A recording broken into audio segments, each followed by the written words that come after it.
Today in Ancient DOS Games, we're taking a look at Boppin. This is a puzzle game which is infamous for its massive size, existential storyline, portrayals of violence, and an extreme level of difficulty.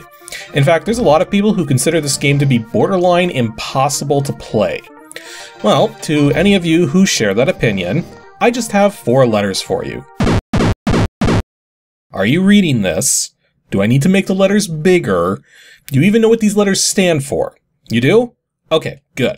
So yeah, this game isn't nearly as difficult as its reputation makes it out to be, but it is definitely a long game and can wear you out if you try to push through it like a champion. And yeah, on the surface it looks friendly and inviting, but the unusual music and unorthodox depiction of teddy bears in the logo is going to tip you off that this game hides some sinister intentions. I thought about going with a violence warning instead of censoring, but this teddy bear comes up again during an important part of the game, which I absolutely need to talk about, while all the other violence I can avoid showing, so I decided to go with censoring instead. If you really need to see this uncensored, just go download the game. As you'll see in a moment, there's nothing stopping you from doing that.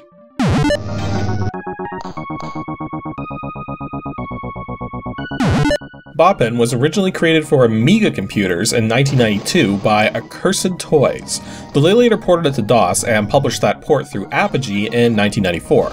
It's a 1 to 2 player puzzle/action game, with the action component being much less prominent but still present compared to the puzzle component.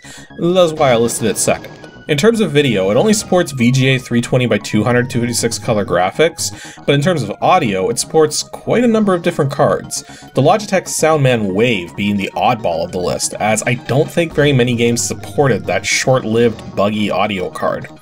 As for the game's current release date, it was made freeware quite a while ago by the original authors, and you can indeed still download the game from their website at Geniverse.com. But you can only obtain the Windows version this way, which from what I understand has quite a number of differences compared to the DOS version. Thus, if you want the DOS version, I recommend grabbing it from the RGB Classic Games website at www.classicdosgames.com. Though as of this recording, the download for the later DOS version is broken, and none of the patch downloads work on the 1.0 one. So the game still plays fine on patch, so just don't worry about that too much. The whole philosophy behind Accursed Toys basically came down to adult games for adult minds. Now, this didn't just mean being open in regards to depictions of violence in a fun and friendly game world, but it also meant adding some very difficult to grasp concepts to the storyline. Although from what I understand, these aspects come more into play near the end of the game than at the beginning, but you get a taste of what's to come just from how the beginning of the story presents itself, using the multiverse concept and presenting the 2 main protagonists, Yeet and Boik, as inhabitants of a world where all anyone does is play video games all day. One particular day, Yeet and Boik discover that all of the enemies are missing from all of the games. Now, without enemies to defeat, it's not possible to get points, and without points, it's not possible to win the games. Then Yeet and Boik are greeted by a number of heroes from the games, who reveal that someone has kidnapped all of the enemies from the game worlds in an attempt to eliminate all violence and make the game worlds pure and innocent. And that someone is named Sweetie Honeybuns. This is another look of someone pure and innocent. Basically, the heroes need Yeet and Boik to use their block boppin' powers to rescue the villains, and then use the points they accumulate to bring the smackdown on Honeybuns to save the video game worlds and return them to their natural state of conflict and action.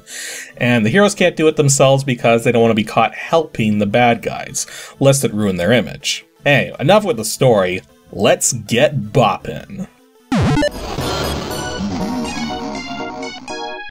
Seeing as this is a puzzle game first and foremost, understanding the rules is paramount if you're going to survive.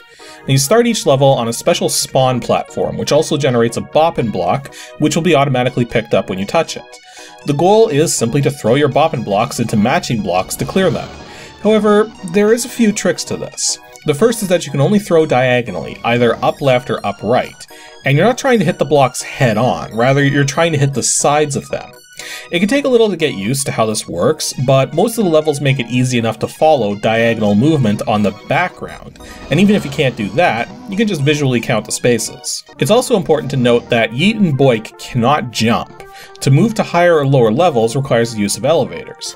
Now, interestingly enough, the very first level demonstrates just how tricky this can get, as there's blocks right next to this glass structure which function as elevator blocks, even though they don't look like they should. Now, one of the first things you need to do at the start of any level is figure out if there are elevators, because this can greatly change how you attempt to solve the puzzle. You also want to check and see if wraparound is going to be a factor, as many of the levels allow you to walk off one edge and arrive on the other side, but some levels prevent you from doing this. Also, you should probably save at the start of every level and reload once you're ready to clear the level without making any mistakes. I know it may sound cheaty to save scum, but given how long this game is, and given two particular mechanics which come into play later, just trust me on this one. Actually, that's another thing you'll need to figure out too in any of the levels is, what are the mechanics? The scoring items always fall straight down, but the blocks you need to destroy may not have any gravity at all, or may have gravity sideways or straight up. Once you know how the blocks are going to move, you'll be better equipped to create Boppin patterns to rescue the villains. Now, demonstrated in both the story and instructions, and heavily emphasized in the second level of the entire game, there are 4 special patterns, whereby if you use a Boppin block to finalize one of these patterns, it'll free a villain and score you far more points than normal. Well, not immediately, but rather you'll get a bonus at the end of the level for each villain rescued. There's also scoring items to collect, and if you not only collect every scoring item and win the level without losing any lives, you'll get a perfect bonus and score even more points.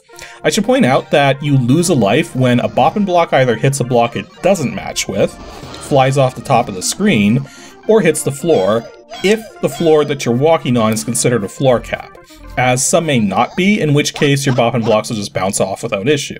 Now, there's a couple misconceptions about the difficulty of this game, so let's start with one of the easiest ones to overlook. The Boppin blocks you get spawn in a particular sequence. As you eliminate matching blocks from the field, they'll also be eliminated from the sequence. Now, a common misconception is that you'll sometimes get Boppin blocks you can't make use of, and I'll be screwed and have to burn a life. However, when this happens, all you have to do is press down on the spawn platform. When you do this, no matter where your Boppin block is, whether it's in your hands or bouncing around the level in an infinite loop, you'll destroy the Boppin block without losing a life, and will instead simply lose 20 points. Now, given that 20 points is fairly insubstantial compared to how many points you're going to amass, this isn't a big deal in the slightest. So always cycle through to the specific blocks you want to use, unless doing so would somehow cost you more points than you would get in return for the effort. One aspect of the difficulty which does take a bit of getting used to are the graphics.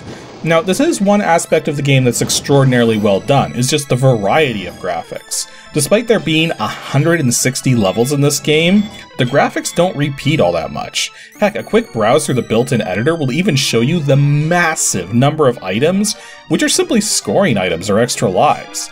However, as I pointed out earlier, you can't really assume anything with the graphics, and as such, some of the levels are designed to trick you into making mistakes that you can't recover from by having what looks like plain wall tiles actually being blocks you need to populate, scoring items you need to collect, or both. This is part of the reason why you want to save at the start of every level. Yes, the game gives you unlimited continues, but again, trust me, you do not want to use these. Fortunately, there's only a finite number of moves you can typically make on any level, so if you can't figure out what to do just from looking, a bit of trial and error is going to do it. And then you can just reload your save and do it again without making any mistakes. One thing which can complicate this, though, is your ability to push blocks. Now, unlike the Boppin blocks you pick up from the spawn points, the blocks you would normally bop to get rid of them can be pushed sideways if you can get your character next to them. And sometimes this is either necessary to win a level, or it may not be necessary, but clever pushing may get you a rescue that you normally wouldn't have gotten. Also, one thing that can happen at random is you'll find a special mystery spot. This turns the level gold and starts a countdown, during which all points are multiplied by 10 times. The mystery spot is never in the same place more than once and may not even be present at all sometimes, so really, this is just total random chance whenever it comes into play. Although, eventually, once you clear the 40 levels for the episode you're on, you're gonna fight a boss. Freaking knife bear. The goal is to toss Boppin blocks at the boss until it goes down. So long as you haven't used any continues, these fights are fairly inconsequential. They're not too bad, though it's much easier to get hit than it looks, especially given that the boss will sometimes move straight down at random, breaking its cycle and forcing you to reorient yourself. But if you've used any continues at any point, your score is going to suck. And remember, right from the start of the game, both in the instructions and in the story, it's been said that without points, you can't win. And yeah, if your score is anything less than a couple 100,000, don't expect these boss battles to go well. Your score directly translates into how much damage you do with each hit, meaning if your score sucks, the battle will take virtually forever. With a score of around 400,000, you can expect to last about 20 hits. So that gives you a bit of a baseline in terms of what to expect if your score is less or more. With a score of over 1 million, if you can get it that high, it'll take less than 10. Anyways, the last thing to quickly go into is the built-in editor. You can basically make your own set of 40 levels using this thing, and it's pretty much the same tool used by the devs, meaning you can do pretty much anything the devs did, within the limitations of what they made possible. This also makes the editor kind of a chore to use because there's so much to deal with, but fortunately there's a help system to get you going if you need it. Overall, Boppin is a fun but evil game. If you try to play it without taking full advantage of saving and loading, you're probably going to have a bad time. But otherwise, it's got a ton of variety, and the puzzles range in difficulty pretty well. Plus, the game's freeware now, so if you enjoy puzzle games and don't mind the fact that Yeet and Boik commit suicide when they lose their last life, you should have fun with this one. Oh yeah, I neglected to mention that, didn't I? Yeah, Yeet and Boik are apparently of the opinion that if they fail in their duties, they don't deserve to live and thus commit ritual suicide if they run out of lives. Ironically, this is the one and only feature you can censor. You'll need to set a fixed cycles count to run the DOS version of this game properly without it going too fast or too slow. I recommend a setting of 12,000. Also, unless you intend to use a joystick or gamepad, you actually need to disable joystick support entirely by setting the joystick type to none. Otherwise, the main menu can sometimes end up stuck in an infinite loop of going back and forth between itself and the title screen. Anywho, that's all for today's episode of Ancient DOS Games. Next Saturday is going to be a filler video, and because it's been months now and I still haven't been able to find time to do my Patreon milestone video alongside the normal ADG schedule, I'm just going to make the next filler video itself be the milestone video. I still have all the questions sent in too, and I'm going to answer them all as I originally intended, so be sure to check it out.